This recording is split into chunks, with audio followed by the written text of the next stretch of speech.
Chloe. This story is about a plane that was hijacked to Korea. It all starts at Gimpo Airport's radar control tower. You know the place, right? The tower with all the screens, basically the brain of the airport. An air traffic controller, let's call him Mr. Choi, an alias, was on his usual shift. Suddenly, a direct line phone starts ringing like crazy. It's the kind of phone that only rings for a national emergency. Mr. Choi nervously picks it up. It was the director of the KCIA, the Korean intelligence agency, Director Kim, an alias. Chloe, the president? Can you imagine the pressure? Mr. Choi knew right then that if he made a single mistake, his life, along with the lives of over 100 people, would be over. At that same moment, high up in the sky, something terrible was happening on Japan Airlines Flight 351, the Yodo Go. Shortly after takeoff, 9 young men jumped up screaming, "We are the Japanese Red Army faction! We are taking over this plane!" They were a notorious militant group, armed with samurai swords and bombs. In an instant, the 130-plus passengers became hostages. Their destination? Pyongyang, North Korea, to build a new revolutionary base.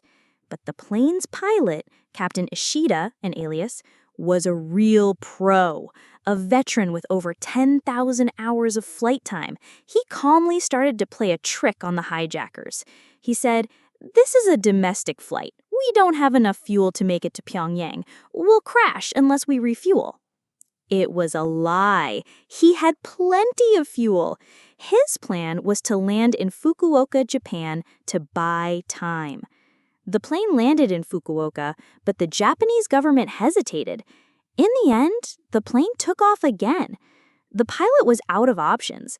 But just then, a voice crackled over his radio. "This is Pyongyang Control. Yodo Go, come in." Chloe, it wasn't Pyongyang.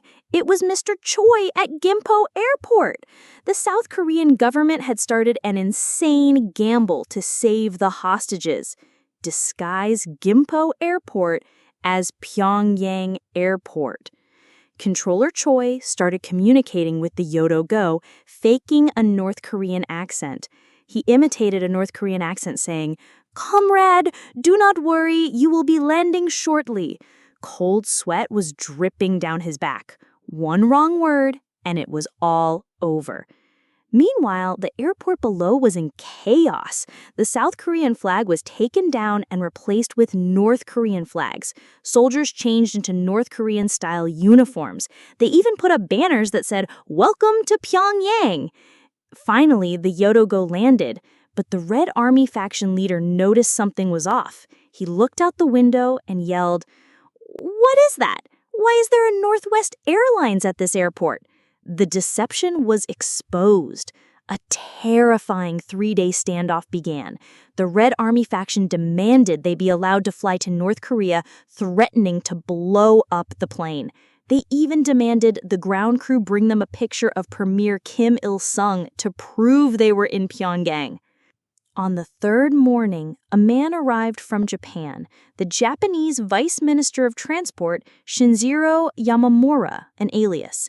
He stood with a megaphone and shouted towards the plane. He said, "I will be the hostage in their place. If you release all the passengers, I will go with you to Pyongyang." It was an unbelievable offer. The Red Army faction accepted, the passengers were freed, and the vice minister boarded the plane, and the Yodo Go took off one last time, disappearing into the sky towards North Korea, where their asylum was accepted.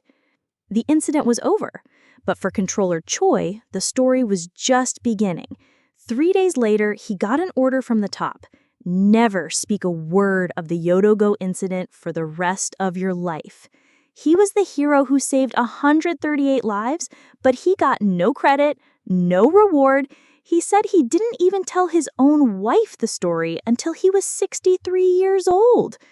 A single man's courageous voice saved 138 people, but the world was forced to forget that voice for a long, long time.